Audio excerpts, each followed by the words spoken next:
Hey y'all, what up, what up? Let's go on this journey together. My name's Cynthia and this is my story. I'm here because, listen baby, the ancestors, all the signs, all the universe, all the everything is saying, it's time girl. Because I've been trying to write my story because let me tell you guys, let's just keep it fucking funky right now, okay? It's fucked up.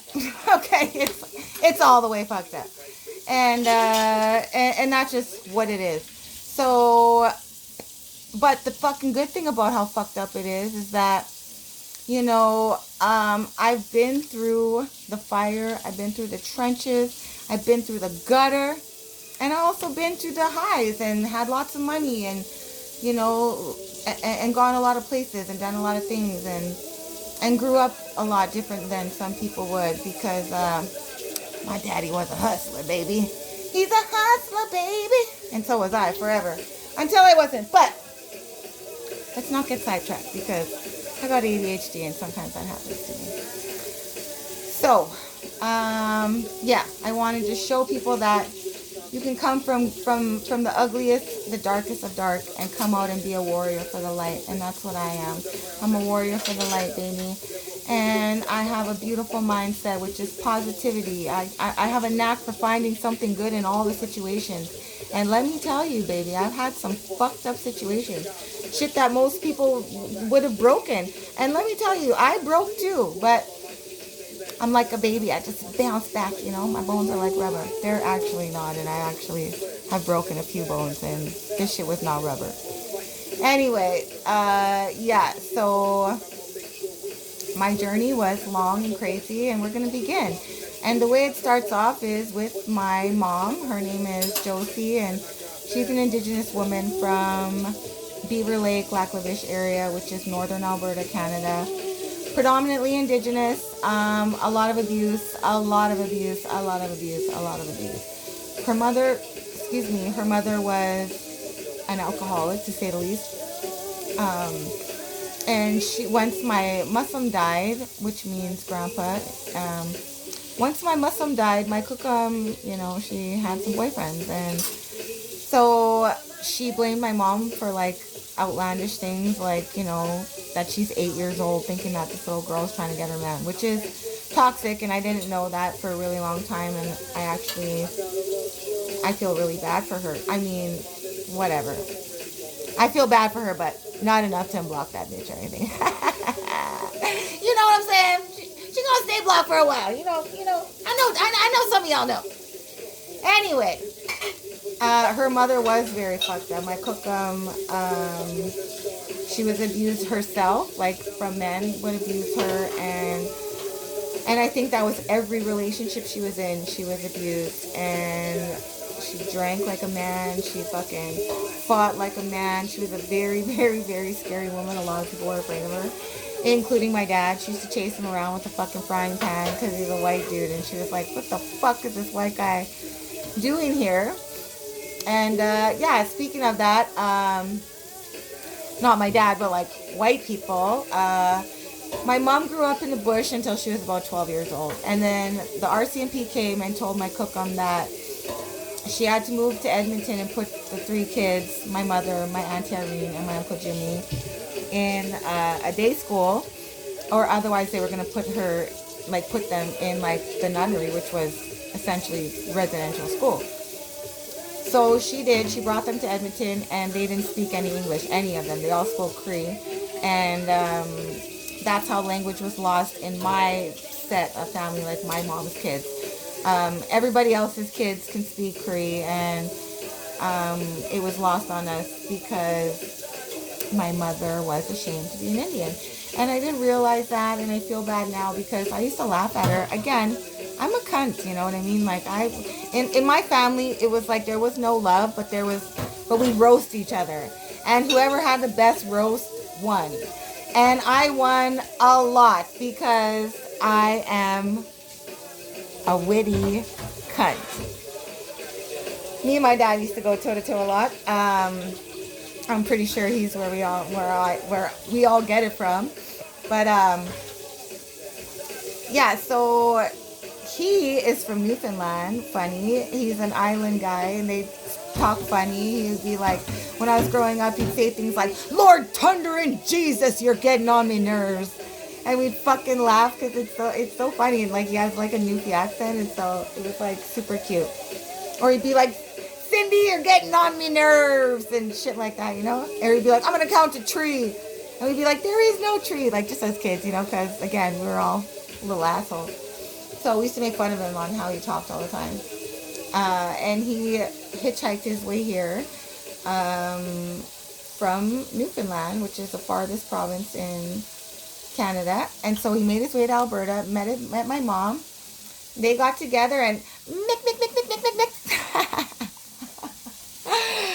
and made us three fucking fabulous people. Well, me and my brother are fabulous. My sister's kind of a fucking, she's whatever. Me and my brother we're legends in the north side. She is, but for being a whore, so not really. It's not the same. Anyway, let's continue. Moving forward. Yeah, so they had us, and they were happy for the most part for a little while. Like, I remember, like, being a little kid, like, small like that. Like, things were really, they were okay. Like, for me, obviously, they were fucked up, and it was very in your face that, you know, I was treated so differently. And that's okay. My auntie told me that it started when I was around 1 year old. And she was like, we never could understand why she was so mean to you.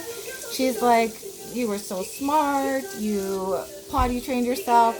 She said at 1 year old, they would just sit me on the table and I would sit there and have full conversations with all the grown adults. And she was like, you were so cute and fat. And like, she's like, nobody could understand, you know, what the fuck it was about you that she just did not like. Because she was like, she would give you like bad lickings at like 1 year old. And I was like, fuck, okay, because I don't have memories of not getting lickings. And, you know, I don't want you to think like whatever, but, and I'm sure a lot of them I did deserve, but I mean, like, come on, bitch, not like that. It was, we'll get into that later, but in the beginning, it wasn't until I started school and really seeing, like, you know, life and how other siblings are treated and like stories that other kids tell you and like whatever, you know. So it was very obvious when I went to school that like, okay, I'm different, you know. I was grounded all the time, was not allowed to leave the room, and like, you know. But like I said, I was a shit talker and I was a bitch and I was a witty fucking, I was a mouthy motherfucker. And because I was getting like hit a lot at home, when I went to school, it was just natural to beat people up there who were mean to me. So in the beginning, it was like, because there was not a lot of indigenous kids at the schools I went to, where we first lived in the hood, it was all Indians everywhere. And then when I started going to school, we moved to the suburbs. Because like I said before, my daddy was a hustler. So he was working up north in Fort McMurray in that area. I don't know if y'all know, but that's what paid for all of Canada for years, was all the oil that we had in Alberta. And he worked up there and he was a foreman and he was very good. Plus he had all this weed shit going on the side. So my mom's sister had passed away when I was about 2 years old. And so periodically we had our different cousins come and stay. So it was like Kyle and Kelly, or Kyra and Carla, or just Carla. But my mom was very, some women just shouldn't be like moms, you know, and she just didn't want to be around us. And so like she'd work these kids to the bone. Like, you gotta cook, you gotta clean, you gotta take care of these kids, and like just boss them around until they were like, hey, I don't want to be here anymore, which I don't blame them. So yeah, I remember them all being there, and I loved them being there. Like, Kyle and Kelly were the best. They had, like, motorcycles, and they were into, like, taekwondo, and Kyle was into the army shit, and so, like, they would teach us, like, moves and stuff, and, because me and my brother were, as most 80s kids, rambunctious little cunts, and we would watch wrestling and He-Man, and all the good things and fucking wrestle around and fight each other. And I used to fuck that kid up so good. And Kyle and Kelly would like let us fight, and they would referee and shit. It was so fun. Like they were fun babysitters, you know. And they would take us for rides on their motorcycles. It was pretty dope. Carla was cool because we could, you know, we could do whatever we want. I will tell you a fucking deadly story about Carla babysitting. It was the first like really, really bad tornado in Edmonton, like surrounding area or whatever. And where we lived was like pretty much surrounding. It was like the edge of the city. And I can remember we were having a fucking rock party or not a rock party, a rock war in the park, which was literally throwing rocks, like us kids on one side, these kids on the other, and everybody like throwing rocks. Like it was fucked up. So she came to get us, and then she had to come back and be like, get the fuck in the house.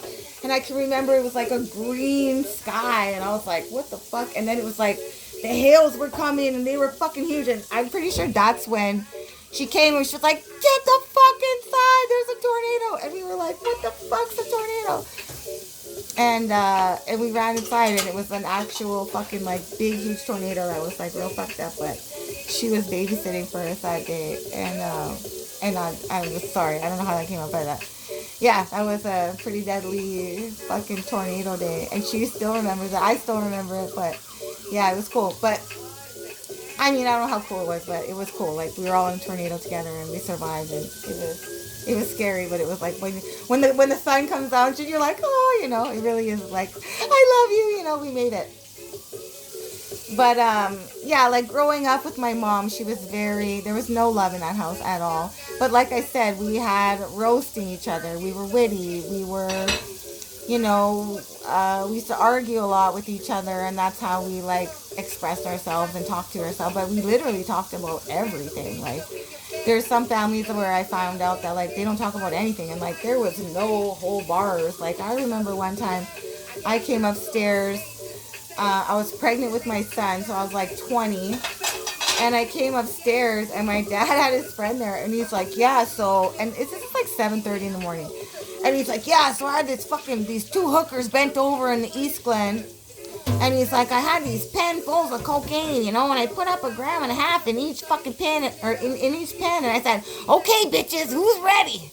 And I turned around the corner, and I was like, bruh, can I just have a smoke first? Like, can I just wake up before the hookers and the cocaine in the asses is happening this morning? And he's like, oh, fuck, what the fuck you mean? Fuck, it's a good time. He's like, one of the best times I ever had with these hookers. I was like, oh, okay, sir, thank you. So if anybody ever wonders why Cynthia talks the way she does, bitch, I grew up with this now, okay? Anyway, I feel like that's a good place to conclude this, maybe chapter 1 of my video life vlog. Speak soon.